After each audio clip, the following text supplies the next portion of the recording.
Perfeito. Oi, pessoal. Boa tarde e boas-vindas ao segundo e último dia da intensiva unidade. Um detalhezinho rápido, né? Quem aqui pegou conta nossa quando entrou? Aquelas OBI, númerozinho. Todo mundo que fica usando uma conta nossa, ela só vale até amanhã. Certo? Até hoje, na verdade. Então, se vocês querem guardar as coisas que fizeram, vocês têm que tirar elas dessa conta até hoje. Ok? Então, não deixe nada que vocês querem guardar dentro do computador aqui quando forem embora, porque senão vocês não tem como recuperar. Tranquilo? Tá. Vamos começar a terceira aula, que vai ser sobre desenho, música e estética. As partezinhas de fazer arte que vocês não aprenderam ainda. Tá. Lembra aquele padrãozinho que a gente já fez? A esse ponto, é suposto que vocês comecem a implementar as funções do jogo de vocês. Espero que não tenha ficado claro conceitualmente. Eu estou mandando os vídeos das aulas do YouTube agora, caso vocês queiram dar uma olhada depois, mas lá já estão disponíveis para vocês. Tá.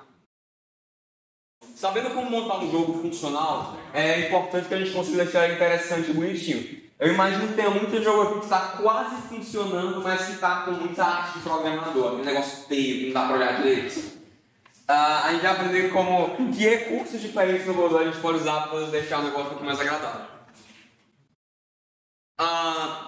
Essa aula não é de desenho, certo? A gente vai ver algumas ferramentas que a gente pode usar para fazer tanto desenho quanto música, mas a gente vai dar algumas opções de pegar na internet para as pessoas que não querem fazer essas coisas elas mesmas.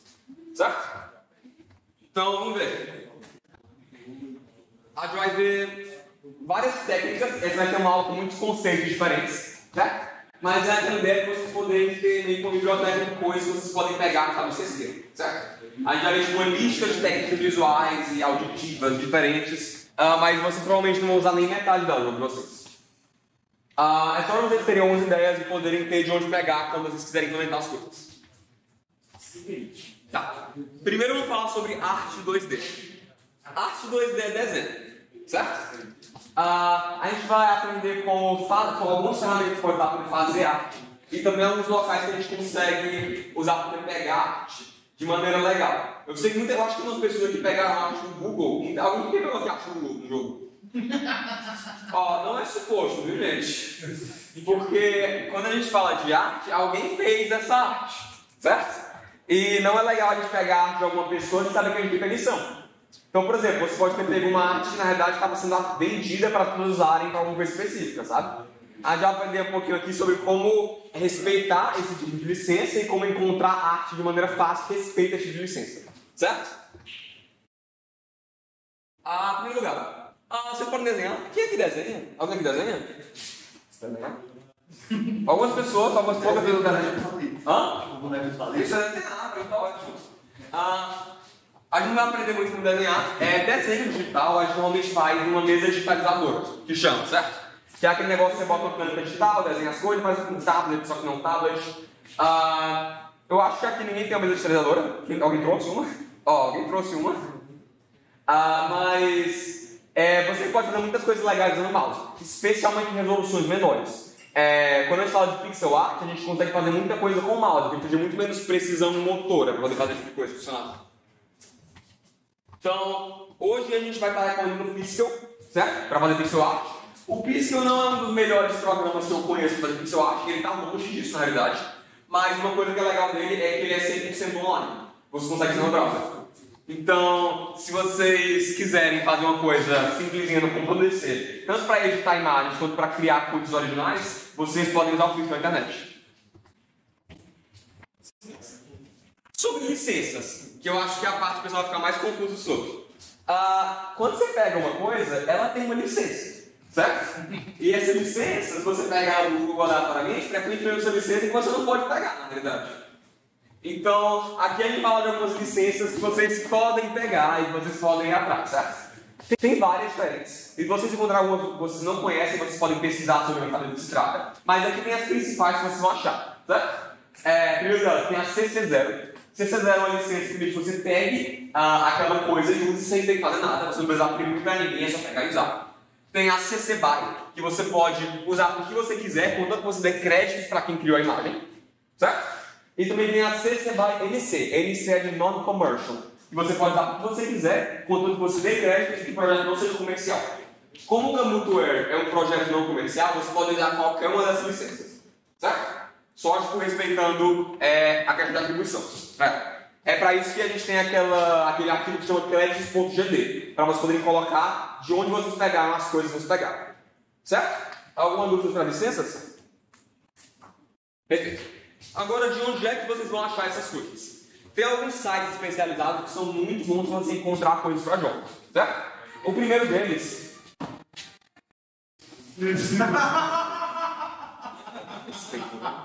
O primeiro desses sites, também o mais extenso, é o OpenNArt. O OpenNArt vai ter muita coisa específica para jogos, tanto arte 2D quanto modelos 3D, arte conceitual, música, um montão de coisas. E todas elas vão estar especificadas por licença. E ele é um site com muitas coisas com essas licenças, CC00, CC BY, CC BY NC, que vocês vão poder encontrar muita coisa legal no jogo de vocês. Um outro site que é o Kane.nl. Kane.nl é uma coleção de assets que é menor do que o OpenGameArt.org, que é feito por um time mais específico, mas que tem muita coisa de qualidade por lá. No geral, as coisas de lá são CC BY, você pode usar quando você escreve a pessoa. E são muito legais. Eles dão as coisas à venda também, mas é uma parte das coisas lá são de graça. E por último tem o Itch.io. Itch.io é um site de jogo, caso vocês não saibam. É basicamente uma plataforma de distribuição de jogos parecida com a Steam, só que é mais focada para jogos independentes. Só que não é só de jogo. Além de jogo, lá também tem muitos assets para você pegar para colocar no seu jogo. Tanto de arte 2D, quanto música, quanto efeitos sonoros, quanto outras coisas. Certo?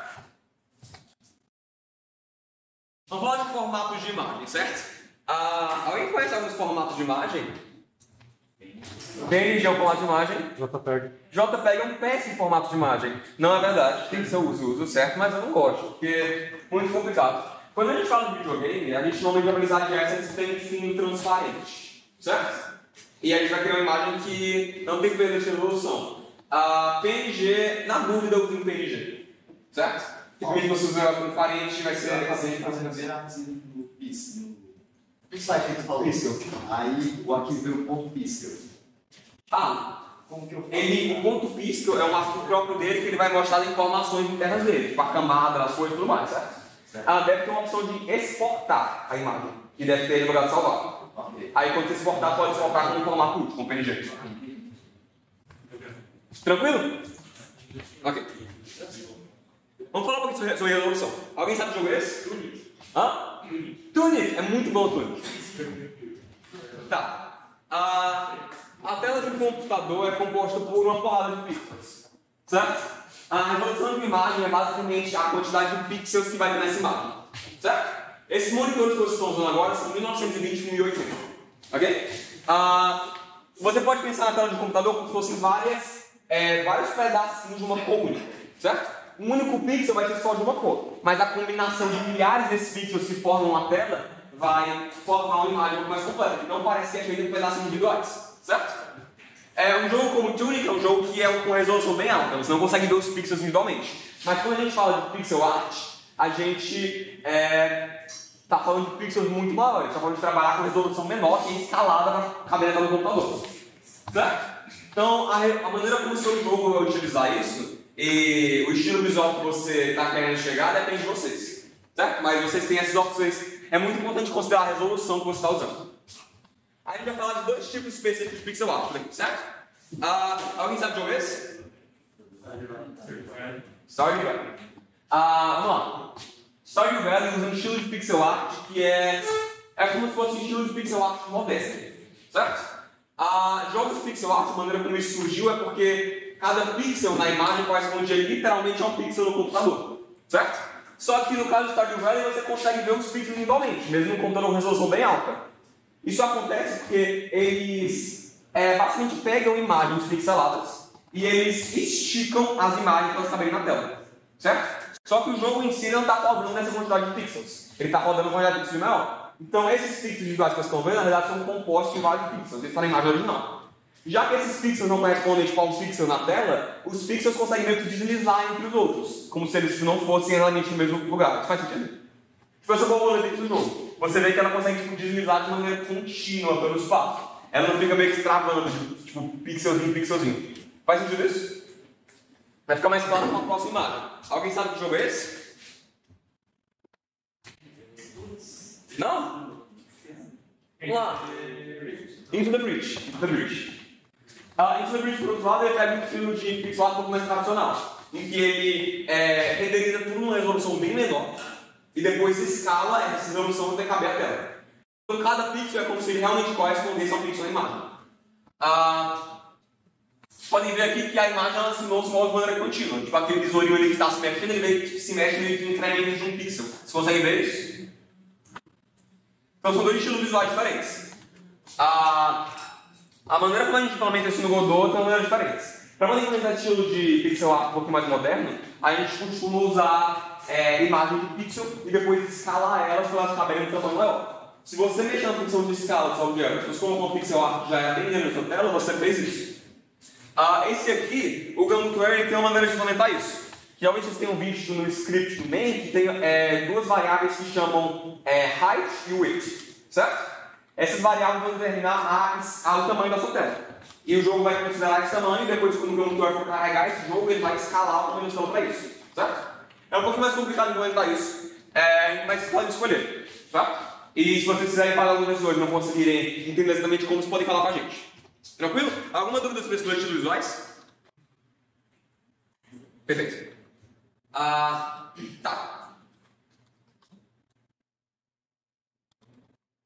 Sim. A resolução do Gumtower, o Gumtower é feito para rodar em tela de 1920 x 1080, certo? Então ele vai ter essa resolução base na mesma proporção. Vocês podem escolher resoluções diferentes, mas vocês não podem escolher uma resolução que não seja nesse mesmo aspecto, certo? O aspecto é basicamente o formato da tela, meio que se deitado. Lembra que as televisões de tubo antigamente eram mais quadradona, lugar de deitadas assim, certo? Se você colocar um jogo nesse formato, não vai caber dentro do Gumtower, ele vai ser esticado, certo? Vocês têm que considerar que o jogo não vai ter formato esticado. Para poder conseguir encontrar uma resolução que caiba bem no seu jogo, você pode dividir os valores de 1920 x 1080 por um valor fixo, certo? A gente vai ver alguns jogos com resoluções diferentes, para vocês terem ideia do tipo de imagem que podem criar. Alguém sabe que jogo é esse? Ninguém? Esse aqui é Monster Camp, um jogo de simulador de namoro sobre namorar monstros. Ele é 1920 x 1080. É aquele do GT dele, simulador de namoro. Não, esse aí veio antes. Esse aqui é 1920 x 1080. Vocês podem ver que a imagem você não consegue identificar os pixels individualmente. É tipo um desenho bem contínuo e bonitinho. Certo? Alguém sabe que jogo é esse? É Carrier. É Carrion. Carrion é um jogo de terror, em que você é um monstro.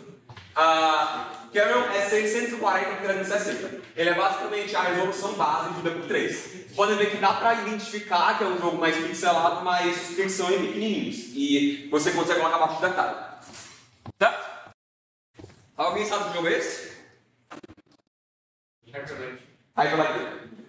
Hyper Light Drifter é um jogo de ação. E ele tem uns pixels um pouco maiores. Ele é 480 x 270. É basicamente a resolução base do 4. Certo?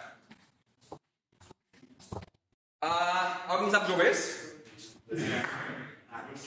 Candle Freak, não, esse jogo é muito bom, gente. Comprem na Steam.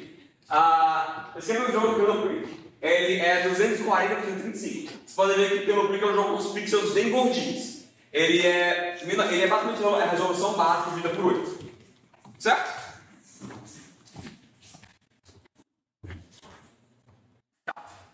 Sobre pixel art. No jogo de vocês, se vocês não implementar pixel art direto, vocês podem ter notado que a imagem ficou um pouquinho embaçada, certo? Isso é por causa dos filtros de textura do Godot. Quando você importa uma coisa no Godot, ele vai assumir que é uma coisa de resolução bem alta, certo? Então ele vai pegar alguns filtros para poder melhorar as condições de importação dessa textura com resolução bem alta. Para você poder trabalhar com pixel art, resolução bem baixa, você tem que mudar a maneira como o Godot está processando essa textura, certo? Você pode vir aqui, você pode clicar em qualquer nó e vir aqui no inspetor e trocar essa propriedade de filtro dela. Tem várias opções diferentes, certo? Mas basicamente você pode usar. Eu escrevi errado ali. É o contrário daquilo, na verdade. Você devia usar linear para arte em alta definição e usar nearest para arte pixel art. É o contrário do que está escrito aqui. Tipo, você pode usar as opções de filtro. No geral, para poder funcionar direitinho, você pode usar nearest para arte pixel art e linear para arte HD. Eu escrevi o contrário aqui, sem querer. Faz sentido? Tá. Alguém sabe que jogo é esse? Chrono Squad. É legal esse aí, é brasileiro. Vamos falar um pouquinho de animação. Para fazer uma animação no jogo 2D, a gente costuma usar sprite sheets. São basicamente uma coleção de várias imagens animadas no software. Tem vários métodos, tem dois métodos principais que a gente pode usar para poder fazer coisas, fazer animações do jogo. Primeiro, isso aqui é um sprite sheet, certo? É basicamente como se fosse uma imagem só que contém todos os frames de animação encaixonados, certo? A gente pode colocar uma sprite sheet com a textura de um sprite. E depois a gente pode definir quantos frames esse sprite vai ter, tanto horizontalmente quanto verticalmente, para poder ajudar ele a encontrar o tamanho desse sprite sheet, poder identificar os sprites visuais. Certo? Depois que a gente definiu isso, a gente pode mudar essa propriedade de frame no sprite para conseguir alterar entre o sprite que ele está mostrando. Essa propriedade de frame ela pode ser modificada em tempo real. Se a gente usar um nó de Animation Player, a gente consegue animar essa propriedade de frame de acordo com um critério que a gente estabelecer. Então a gente consegue criar uma animação a partir disso. Eu consigo fazer. Não, é possível fazer mais. Como é que eu faço, por exemplo, combinar uma animação na horizontal e uma na vertical? É bem tranquilo. Porque esse frame aqui, como assim?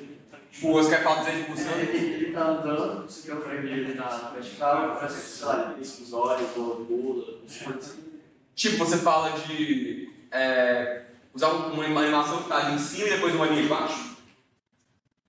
Pode ser. Tipo, a maneira como você faz isso normalmente com o Animation Player ainda é já, certo? Mas você pode definir dois tipos de animação diferentes. Por exemplo, tem uma animação de andar e tem uma animação de pular. Alterar entre as animações durante determinadas ações, a gente já faz isso com código. Por exemplo, quando o jogador apertar, vai pular e ele para a animação de correr e iniciar a animação de pular. É uma coisa que faz por código, normalmente. Isso é só uma pergunta. É porque eu estava pensando mais em, por exemplo, de boxe. De quê? Boxe. Como assim? Por exemplo, eu tenho um mapa sem eu precisar tocar em nada nele, por exemplo, combinar várias informações dele, fazer coisas independentemente. Tem umas maneiras de fazer isso. O Animation Player é feito para fazer animações específicas, tá? Mas você pode usar essa animação de maneira aleatória, dependendo do que você estabelecer. Você pode também usar o Animation Player mais internamente e modificar mais coisas para deixar ele mais aleatório, mas isso aí é mais complicado de fazer. Minha dúvida é tipo, por exemplo, ele está fazendo uma animação normal dele de andar. Aí, vamos dizer que, por exemplo, ele é acertado pelo personagem, aí você tem que pegar a animação de andar para a animação que foi acertar pelo personagem, ou ele continua com o mesmo tempo. Não, você pode trocar a animação. Você troca a animação no meio de código. Que nem você pode chamar uma função para ele levar dano, você pode chamar uma função para ele trocar a animação. É uma coisa que faz por código como qualquer outra coisa. Tranquilo? Tá. E nossa outra opção, que é um pouquinho mais simples do que o Animation Player, é o Animated Sprite. O Animation Player ele é um nome versátil. Ele serve tanto para animar imagens quanto animar várias propriedades diferentes. Você pode, por exemplo, usar o Animation Player para chamar funções no meio de animações. Por outro lado, o Animated Sprite é uma opção bem mais simples para animações bem mais simples. O Animated Sprite ele basicamente pode rodar animações com frame rate fixa. Basicamente animações com a mesma quantidade de frames por segundo. E são sempre animações que você pode trocar entre as animações, mas esse é o limite dele. Ele é muito mais fácil de você fazer funcionar do que usando o Animation Player, mas ele também é bem mais limitado. Faz sentido? Essas são as duas opções principais que vocês têm. O Animation Player e o Sprite combinado com o Animation Player combinado com o Sprite e o Animated Sprite. Tá. A gente pode definir animações por meio de código da mesma maneira como a gente define qualquer outra coisa por meio de código, certo? Aqui tem um exemplo de pseudocódigo, como a gente na segunda aula, de como é que a gente poderia trocar a animação por meio de código. Por exemplo, a gente quer animar um personagem se movendo, certo? Se o jogador estiver parado, a gente vai fazer a animação dele parado. Se o jogador estiver se movendo, a gente vai animar ele se movendo. Se ele estiver indo para a direita, com a velocidade para a direita, ele vai virar para a direita. E se ele estiver indo para a esquerda, ele virar para a esquerda. Basicamente, os frames que a gente coloca, eles não vão refletir entre si. Então, se o frame está virando para a direita, a gente vai ter que alterar ele por código também quando o personagem não estiver indo para a direita. Aí a gente pode criar esse código a partir disso. Se a velocidade é igual a zero, ou seja, ele estiver parado, a gente vai tocar essa animação parada no animation player. Caso contrário, ou seja, se ele estiver se movendo, a velocidade for diferente de zero, a gente vai tocar essa animação de andando. E agora, se a velocidade for maior que zero, ou seja, ele estiver indo para a direita, se quer dizer, se a velocidade no eixo X for maior que zero, ou seja, estiver indo para a direita, a gente não vai inverter ele horizontalmente, basicamente refletir o personagem. E caso a velocidade dele seja menor ou igual a zero, ou seja, esteja indo para a esquerda, a gente vai basicamente refletir ele horizontalmente, para poder fazer um negócio espelho no ator. Isso faz sentido esse código? Tranquilo? Tá. A ideia é que é basicamente que a maneira como você pensa nas animações do personagem é da mesma maneira como você vai pensar em funções, que a gente viu no ano passado. Certo? Vamos falar de planos de fundo. É importante o seu jogo ter um plano de fundo, certo? Plano de fundo parece uma coisa um pouquinho diferente, mas na prática ele é só uma textura, fica atrás do personagem. Então você pode comentar ele no sprite. Para poder fazer essas coisas se mexerem já com os princípios, você pode ser criativo. Por exemplo, o Deer Scroll, aquele jogo que você tem que desviar dos lasers, do Gamutware, ele é um jogo que tem um background que você sabe tudo pra frente nele. Só que a maneira como ele só que a maneira como ele é programado é o contrário. Na realidade, o jogador está parado e para dar ilusão de movimento, o background fica indo para trás. Então vocês podem usar isso no truque quando estiverem fazendo o jogo de vocês. Uma outra coisa que tem no Godot, alguém sabe jogar esse? Não é Shovel Knight. Esse é Spectre of Torment, é a terceira expansão de Shovel Knight. Nossa. Mas é um jogo separado, então eu posso falar isso. Tá. Vocês podem ver que nesse clipe do Spectre of Torment que as nuvens atrás do personagem não se mexem, certo? Mas as árvores perto do personagem se mexem, certo? Se já tiveram um carro e olharam bem para baixo do carro e viram que se mexia muito rápido, mas olharam para longe e viram que quase não se mexia? Esse efeito a gente chama de paralaxe, certo? Basicamente, coisas que estão mais distantes parecem se mexer com a velocidade menor do que coisas que estão mais perto. Vocês podem imitar esse efeito no jogo, colocando elementos de background que se mexem mais rápido, se eles estão mais perto, para poder dar essa noção de profundidade. No Godot, a gente consegue usar um nó que chama Parallax Background, em conjunto com o nó Parallax Laser, para poder fazer isso funcionar. Faz sentido? Vocês podem ver mais como é que faz isso na prática, se quiserem.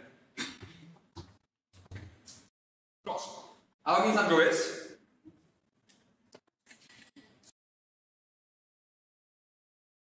Esse é Dawn Keeper e é feito no Godot. Então, vocês podem ver que Dawn Keeper é um jogo que tem vários pedaços da tela. É aquela ideia que a gente está falando de Tower Maps na primeira aula.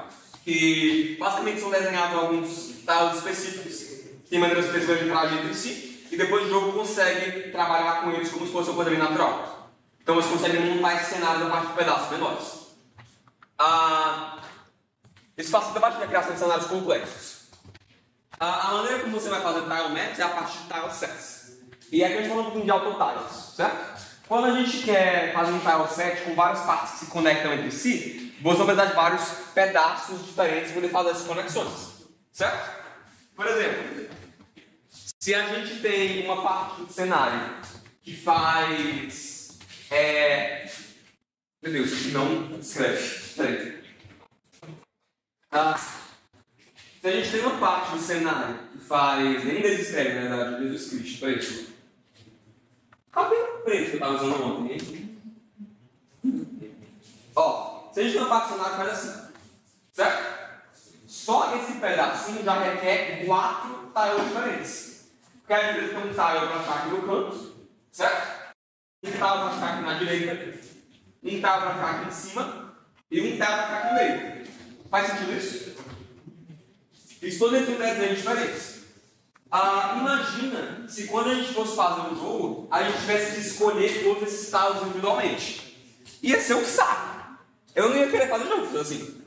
Então, uma maneira que a gente tem como fazer isso no Godot é usando terrains, que é como chama no Godot 4. Que é basicamente você vai botar uma série de tiles que vão ter conexão entre si, e você vai definir como é que esses tiles se conectam entre si, usando uma textura específica. Certo? Aqui, por exemplo, aqui a gente tem vários tiles, e a gente tem uma textura que acompanha ela. Essa textura basicamente vai definir em que pontos do tile é suposto ele se conectar com outros tiles. Certo? É muito complicado de explicar, mas você pode pensar nessa parte rosa da imagem como se ela mostrasse qual é a parte interna do tile. Certo? Então, por exemplo, esse bloco aqui é feito para você colocar ele sozinho no mapa. Certo? Porque ele tem as bolas do campo. Então a gente coloca a parte rosa dentro, porque essa é a única parte interna do bloco. Mas, por exemplo, esses 3 blocos aqui, que são feitos para colocar em linha reta, são 3 blocos. Primeiro tem esse aqui, que ele tem essa parte aqui externa do lado, depois ele tem a parte interna que ele segue no final do bloco. A gente tem esse bloco que é basicamente um tubo, que vai ter uma parte interna rosa por aqui. E depois tem esse outro lado que é a outra ponta, que vai ter uma parte interna que se conecta com a parte da esquerda. Isso faz sentido?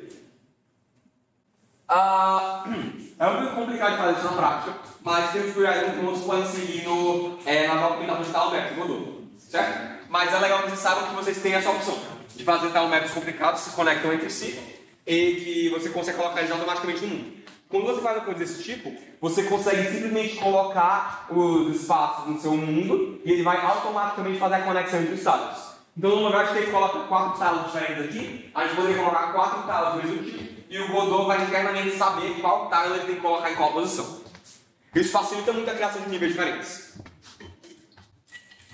Alguma dúvida?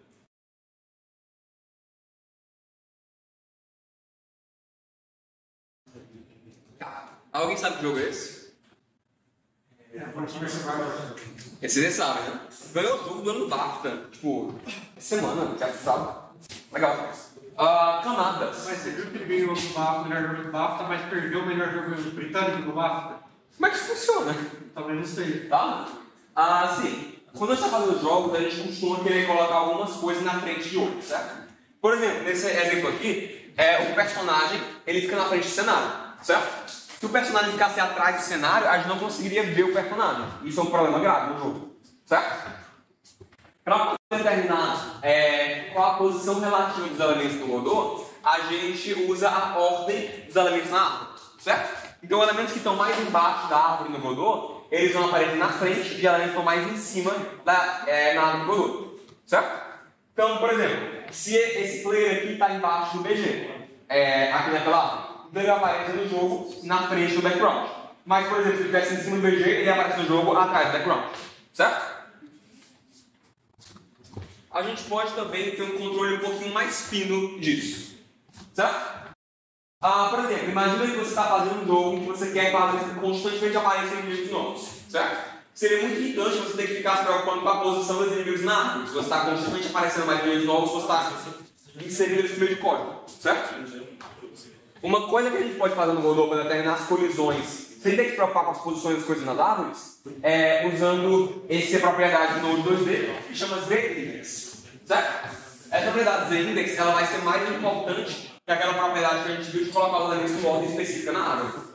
Então, um elemento que tiver um Z-Index maior que outro elemento, vai aparecer na frente do elemento com Z-Index menor, independentemente da posição deles na árvore, certo? Então, por exemplo, nesse exemplo aqui de trás, se a gente colocar um Z-Index 1 nesse background e um Z-Index 0 nesse player, independentemente da posição entre os dois, o background vai aparecer na frente do player. E a gente não vai conseguir ver o player. Faz sentido? Beleza. Alguém sabe que jogo é esse? Errado.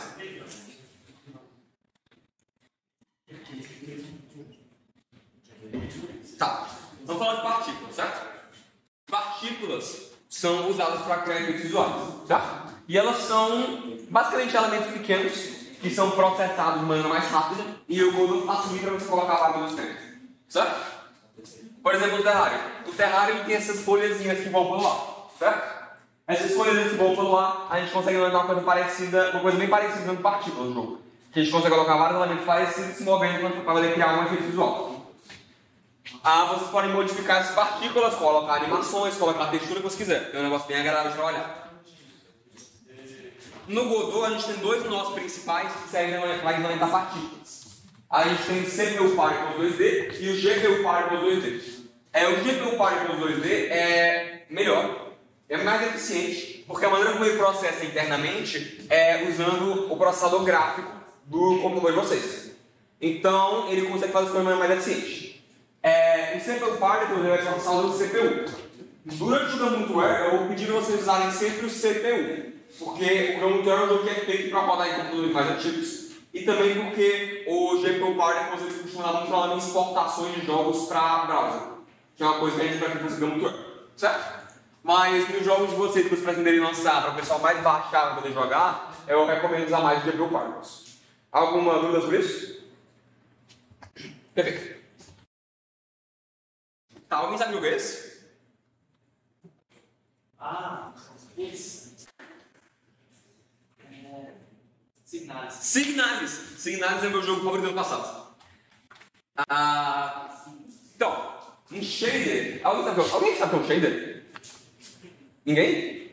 Você sabe o que é um shader? Mais ou menos o que é um shader. Um shader é um inferno, sabe? Um shader é basicamente um pedaço de código que vai rodar no seu processador gráfico. E ele pode ser usado para fazer efeitos visuais muito legais. Certo? Signalis é um jogo que usa muitos efeitos. Ele tem, por exemplo, um efeito de televisão de tubo que você pode botar na frente do jogo, que ele fica o jogo inteiro é feito inteiramente por código. Certo? Efeitos de shader podem ser usados para modificar uma imagem ou para gerar a imagem do zero. Por exemplo, efeitos de reflexão na água que você vê nos jogos são todos feitos por shaders. Você já jogaram Minecraft com shaders? Aquelas sombras bonitinhas? Aquilo ali também é um shader. Tem no seu PC? Tem no seu PC também? Não, meu não roda direito não, sincero. Mas, o próprio Candle Creek que eu fiz também utiliza shaders. Shaders são coisas que existem em vários níveis diferentes, não são necessariamente coisas que vão precisar de performance absurda pelo rodado. Tem coisas mais simples e coisas mais complicadas, mas a ideia principal deles é que eles podem ser usados para modificar uma imagem por código, criar aqueles visuais interessantes, de maneira eficiente. Shaders são muito complicados para a gente aprender durante os cursos, porque eles são feitos em uma linguagem mais complexa, que é GLSL, que é um pouquinho mais parecida com C do que Python. E eles têm uma lógica interna bem diferente do que a gente costuma ver com programação normal. Então, eu não quero que vocês pensem muito sobre isso aqui, certo? Mas quem tiver mais experiente pode dar uma olhada. Que você pode implementar um shader usando um material ali naquela seção do inspetor, de qualquer modo, e você vai poder escrever um código de shader. Se vocês quiserem aprender mais sobre shaders, é um site muito bom que tem shaders do Godot com licenças para cada um deles, é o godotshaders.com. Ele vai ter vários shaders que vocês podem usar no jogo de vocês. Então, saibam que existe, mas também saibam que é muito complicado para a maior parte de vocês começarem a aprender agora. Então é uma coisa que recomendo vocês estudarem para vocês. Tá. Alguma dúvida sobre a parte visual? Tranquilo? Perfeito. Vamos falar agora um pouquinho sobre áudio. Áudio é uma parte muito importante de todo o jogo. A gente, quando a gente fala de áudio, a gente está falando tanto de efeitos sonoros, tipo o barulho do seu player pulando, quanto também músicas que o jogo vai tocar. A gente já viu algumas ferramentas tanto para vocês fazerem áudio, quanto para vocês encontrarem sons na internet. Para poder criar áudio, eu imagino que uma pessoa que veio pra cá que não tem acesso a um negócio de som é uma pessoa que não tem tanta experiência com áudio, então eu vou recomendar o Beatbox. O Beatbox é uma ferramenta de estudo totalmente online. Você pode fazer música 8-bit com uma interface bem amigávelzinha. Não é muito complexo, não é fazer muita coisa complicada, mas é agradável se vocês quiserem só experimentar coisas. E é isso aí.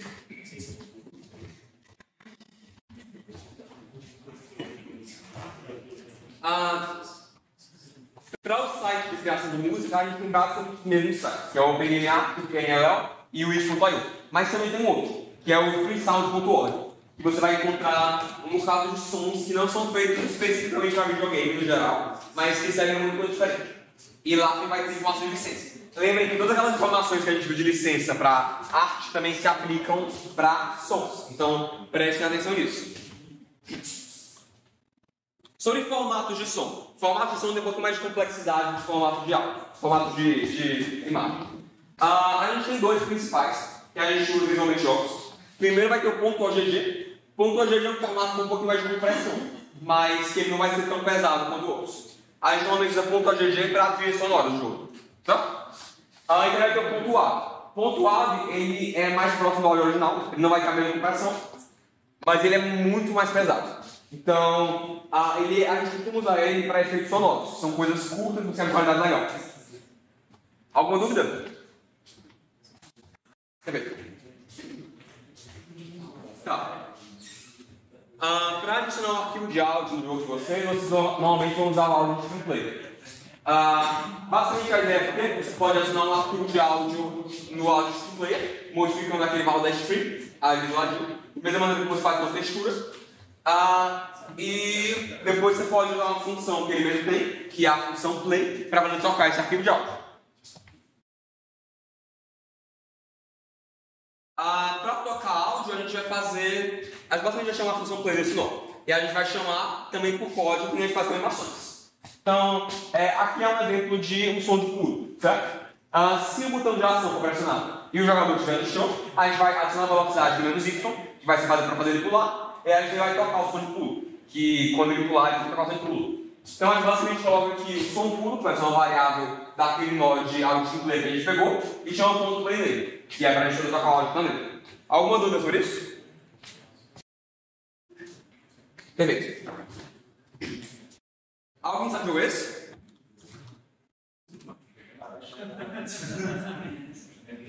Amnésia. É a amnésia da Dark Descent. É escuro porque é onde não vai enxergar nada. Nossa, tá muito divertido, viu? A gente pode usar, outra coisa que a gente pode fazer legal com áudio é usar áudio direcional, certo? A amnésia é um jogo de terror e a gente pega aqueles que com bastante consigam prestar atenção no ambiente para ficarem com medo dos sons que vêm em lugares específicos. Então a gente usa o que a gente chama de áudio direcional, certo? É áudio que você pode meio que detectar se está vindo da direita, se está vindo da esquerda, e o Godot te dá ferramentas para fazer isso. No caso do jogo 2D de vocês, vai ter um nó que chama Audio Stream Player 2D, que é um Audio Stream Player que você pode colocar em algum lugar do ambiente, e esse Audio Stream Player ele vai se ligar com o listener, que é outro nó, que você consegue juntar os dois e fazer com que o jogador escute o som com base no local onde o listener está e com base no local onde o Audio Stream Player está. Então, por exemplo, se o Audio Stream Player está na direita do listener, o jogador vai escutar na orelha esquerda o som dele. Esse tipo de coisa só funciona se o jogador tiver um sistema de som. Ou um fone de ouvido, ou tipo duas caixinhas de som e coisa desse tipo. Então, não é sempre que vai dar certo esse tipo de coisa. Mas é uma opção legal que a gente tem. E é basicamente isso, pessoal. De elementos de imagem que a gente queria mostrar. Essa foi a última aula que a gente tinha para dar. Alguém tem alguma dúvida? Quer tirar agora? Oi. O que é tipo de som? Por exemplo, dá para eu... Mas eu posso, por exemplo, aumentar o som se eu tivesse um som. O personagem vai conseguir por alguma coisa. Aí a medida que a distância dele diminui o som aumenta, está mais intenso. Bem, isso é um processo contínuo, tá certo? É uma coisa que você quer fazer uma vez de cada frame de tudo, tá? Então, o que você poderia fazer seria fazer uma chamada para alterar o som, alterar o volume desse Audio Play, por exemplo. Então, tipo, a cada frame do jogo, você vai verificar a distância entre os dois e alterar o som de acordo com um critério específico, por exemplo. Faz sentido isso? Faz sentido, mas só não sei como varia com o programa. Por exemplo, como é que programar isso, por exemplo? Seria tipo, a cada frame do jogo, você vai fazer o processo, seria volume vai dar igual... Por exemplo, tipo, if distância dos personagens for menor do que 50, volume vai dar igual a tanto. E se for menor do que 25, vai dar igual a tanto. Não dá para fazer como uma função linear, por exemplo? É a maneira como eu faria. Eu falei isso que é mais intuitivo com os itens, sabe? Outra coisa, por exemplo, é com a função linear. Tipo, por exemplo, cada frame do jogo se faz o volume do som vai dar igual a... Como é que fala? Bastante Y é igual a X mais C, sabe? Vai dar igual a volume base, vezes mais coisinha, mais tipo um parâmetro específico. Como é que fala? Um negócio angular. Coeficiente angular. Coeficiente angular que vai colocar no seu som. Vezes a distância dos dois. Faz sentido? Faz sentido. Tá. Alguma outra dúvida? Tá, pessoal. Então, é basicamente isso que a gente tinha para dar de aula com vocês. Agora a ideia é que vocês vão ter até... Que horas são? São 2h21. 2h21. Então vocês vão ter até às 18 horas. Então, um pouco menos de 4 horas. Para poder terminar o jogo de vocês. Tá? Agora a gente vai ter monitores por aqui. Pessoal de trás, Lucas, Vitor. Vamos poder ajudar o pessoal? Quero que os monitores se levantem. Peçam a nossa ajuda, que nós estamos aqui para poder ajudar vocês, certo? Agora, trabalho de vocês e a gente espera poder ver várias coisas legais que podem melhorar. Essa é a ajuda minha. Perfeito.